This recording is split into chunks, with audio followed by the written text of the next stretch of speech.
Bismillahirrahmanirrahim. Assalamualaikum warahmatullahi wabarakatuh. Salam Pramuka.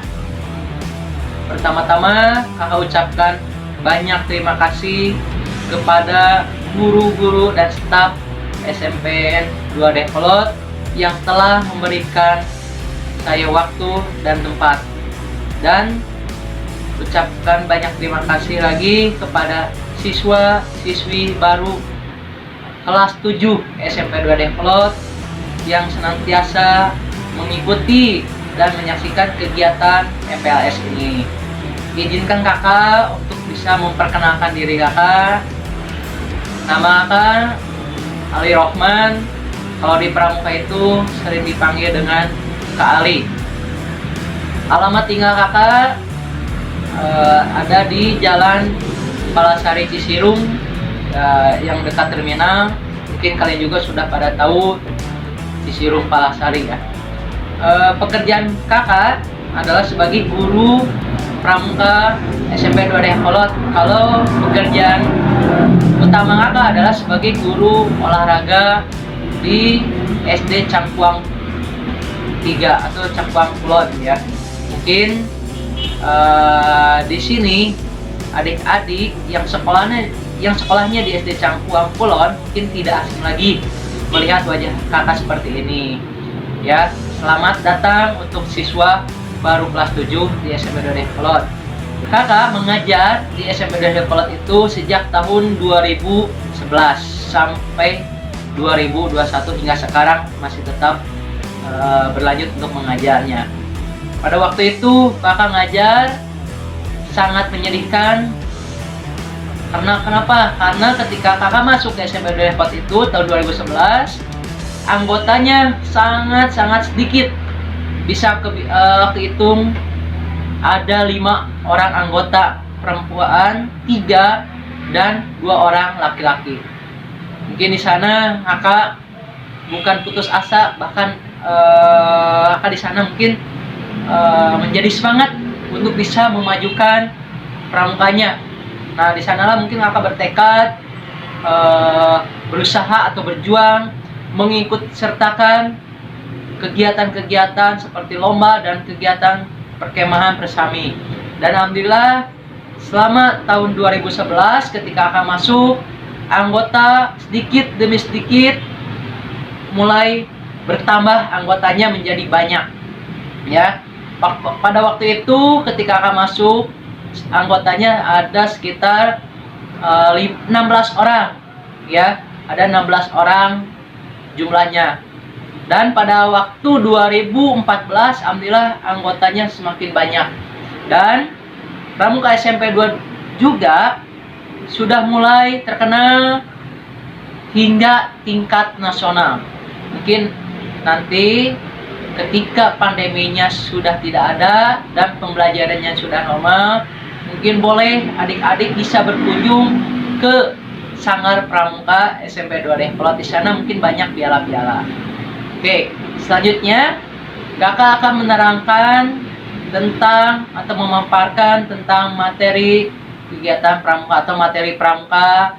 Karena pramuka itu wajib kalau di SMP itu ya. Pramuka wajib, bukan ekstrakurikuler lagi. Oke, untuk adik-adik di sini siapkan buku catatannya dan selamat menyaksikan materi yang disampaikan oleh kakak. Selamat menyaksikan.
Organization atau JIPO ya. Nah, selanjutnya pendidikan dalam kepramukaan. Dalam kurikulum 2013, pendidikan kepramukaan ditetapkan sebagai kegiatan ekstrakurikuler wajib.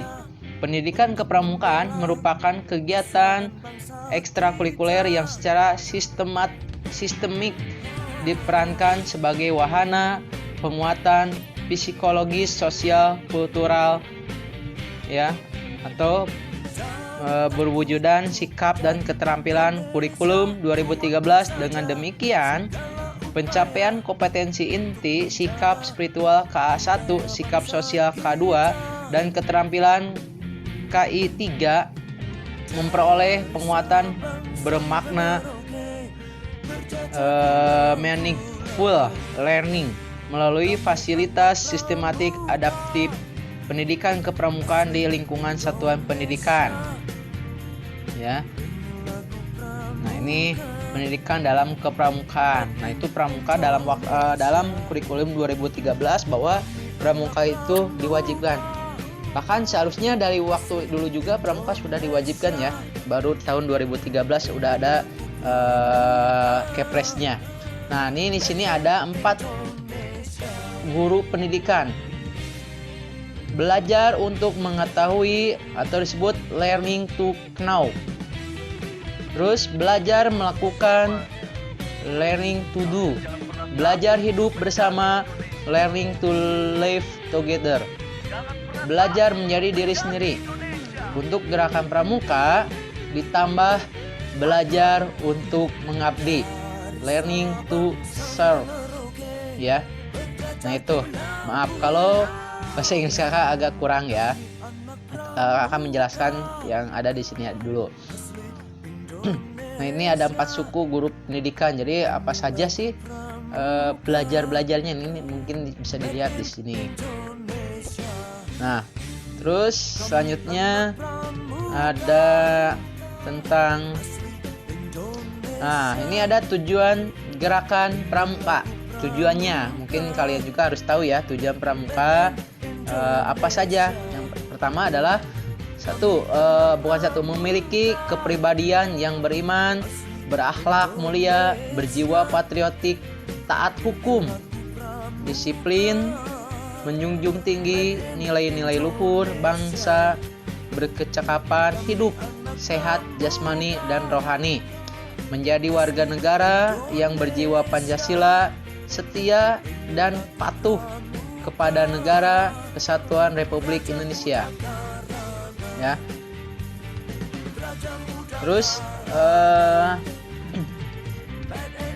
kesatuan Republik Indonesia udah, serta menjadi anggota masyarakat yang baik dan berguna yang dapat membangun dirinya sendiri secara mandiri serta bersama-sama bertanggung jawab atas pembangunan bangsa dan negara, memiliki kepedulian terhadap sesama makhluk hidup dan lingkungan alam.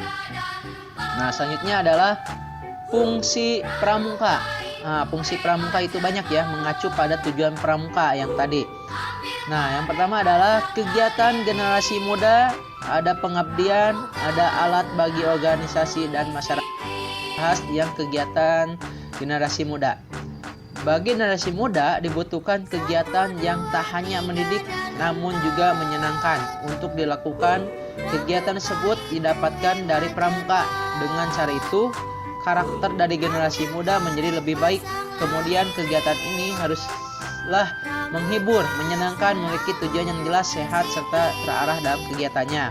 Selanjutnya adalah pengabdian. Kegiatan pramuka ini menjadi salah satu tugas yang perlu diemban secara sukarela, ikhlas, dan mengabdi sepenuh hati. Dengan melakukan hal tersebut secara sukarela, orang dewasa juga secara tidak langsung berperan dalam mengembangkan generasi muda. Nah, yang terakhirnya adalah alat bagi organisasi dan masyarakat.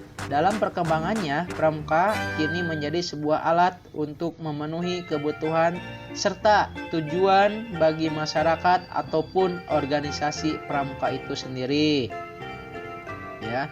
Nah, banyak fungsinya. Selanjutnya adalah tingkatan pramuka. Oh iya, tingkatan pramuka ada dibagi menjadi 4 ya, atau 5. Yang pertama itu adalah pramuka siaga, 2 pramuka penggalang, 3 pramuka penegak, pramuka penega, dan terakhirnya adalah pembina anggota dewasanya. Kita bahas dengan pramuka siaga. Tingkatan dalam pramuka yang pertama adalah siaga. Anggota pramuka siaga berkisar pada usia 7 sampai 10. Bukan 10 ya, sekarang mungkin jadi 11 tahun ya. Maaf, 7 sampai 10 tahun. Artinya anggota pramuka siaga umumnya merupakan siswa kelas 1 SD sampai kelas 3 SD pada tingkatan sekolah dasar.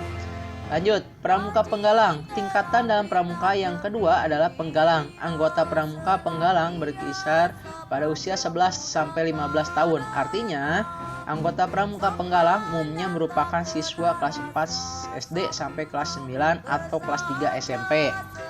Pramuka penegak, tingkatan dalam pramuka yang ketiga adalah penegak. Nah, tingkatannya adalah penegak. Kalau yang ketiga, tingkatan dalam pramuka yang ketiga adalah penegak. Anggota pramuka penegak berkisar pada usia 16 sampai 20 tahun. Artinya anggota pramuka penegak umumnya merupakan siswa kelas 1 SMA sampai ketika masuk jenjang perguruan tinggi. Lanjut, pandega itu usianya dari usia 21 sampai usia 25. 25 ke atas itu sudah masuk usia pembina ya. Lanjut lagi, tingkatan penggalang. Nah, tingkatan penggalang, nah kalian kan udah masuk SMP, berarti sudah usianya usia penggalang. Nah, dalam pramuka penggalang terdapat syarat kecakapan umum atau disebut dengan SKU. Apa sih SKU itu? Syarat-syarat kecakapan umum ya, yang harus dipenuhi untuk mendapatkan tanda kecakapan umum atau TKU atau tanda kecakapan umum, yang dibagi menjadi 4 tingkatan. Tingkatan pramuka penggalang diantaranya adalah penggalang ramu, penggalang rakit, penggalang terap, dan penggalang garuda. Nah, ini udah penggalang garuda itu udah tingkatan tinggi ya, udah diandalkan di tingkat nasional. Menjadi impian, berharap dia mengerti. Nah, ini adalah bentuk-bentuk TKU-nya, tanda kecakapan umum TKU disebut. Nah, ini namanya TKU. Satu adalah kalau bentuknya satu seperti ini namanya penggalang ramu. Mungkin kalian juga sudah pernah lihat ya di SD. Nah, penggalang ramu merupakan tingkatan pertama dalam syarat kecakapan umum dalam satuan pramuka penggalang sebelum penggalang rakit, penggalang terap, dan penggalang garuda. Nah, yang kedua adalah tingkatan menjadi 2. Penggalang rakit merupakan tingkatan kedua dalam syarat-syarat kecakapan umum dalam satuan pramuka penggalang setelah penggalang ramu serta sebelum penggalang terap dan penggalang garuda. Nah, yang terakhir adalah penggalang terap. Penggalang terap merupakan tingkatan ketiga dalam syarat-syarat kecakapan umum dalam satuan pramuka penggalang ya, dalam satuan pramuka penggalang setelah penggalang ramu dan penggalang rakit serta sebelum penggalang garuda. Nah, lanjut lagi sekarang. Nah, ini setelah penggalang terap ada lagi tingkatannya adalah penggalang garuda. Tingkatan tertingginya ini. Nah, ini logonya kayak medali, ada gambar garudanya ya. Nah, penggalang garuda merupakan tingkatan pertama dalam syarat-syarat kecakapan umum dalam satuan pramuka penggalang setelah penggalang ramu, penggalang rakit, dan penggalang terap. Nah, ini pencapaiannya penggalang garuda. Ini istimewa banget ya kalau sudah mencapai ke penggalang garuda. Apakah kalian mau menjadi penggalang garuda? Ini sudah diandalkan ke tingkat nasional ke Indonesia ya. Jadi ini diseleksi dulu. Nah, ada lagi adalah moto gerakan pramuka. Diwajibkan, kalian juga sudah harus tahu ya moto gerakan pramuka itu apa. Wajib dihayati dan selalu diingat agar anggota pramuka tidak lepas dari upaya merealisasikan satya dan mengamalkan dharma di seluruh kehidupan untuk meningkatkan kebanggaan dan kekompakan dalam satuan pramuka Selain wajib menggunakan moto pada gerakan pramuka, juga dimungkinkan menggunakan moto di satuan pendidikan. Nah, lanjut. Di sini adalah moto gerakan pramuka. Apa sih moto gerakan pramuka? Nah, ini motonya. Satyaku kudarmakan, dharmaku kubaktikan ya. Nah, terus ada lagi kode, bukan kode. Nah, metode kepramukaan. Cara belajar interaktif progresif ya. Yang pertama adalah pengamalan kode kehormatan pramuka, belajar sambil melakukan. Nah, terus ada sistem berkelompok. Lanjut adalah kegiatan 4 ya. Kegiatan menantang dan meningkat serta mengandung pendidikan yang disesuaikan dengan perkembangan rohani dan jasmani peserta didik. 5. Kegiatan di alam terbuka. 6. Sistem tanda kecakapan. Terus yang 7-nya adalah sistem satuan sistem satuan ya. Terus antara putra satuan terpisah ya. Sistem satuan terpisah antara putra dan putri. Yang 8 adalah kiasan dasar pramuka. Ya, jadi banyak fungsinya nih. Gimana adik-adik? Sudah paham atau mengerti? Itulah mungkin pemaparan materi yang kakak sampaikan. Mudah-mudahan materi yang disampaikan kakak barusan dan menjadi bermanfaat untuk siswa-siswi baru kelas 7 SMP 2 Dengklot. Dan mohon maaf apabila pada saat penyampaian pemaparan kurang dimengerti dan kurang jelas. Kakak ucapkan banyak terima kasih. Assalamualaikum warahmatullahi wabarakatuh. Salam Pramuka.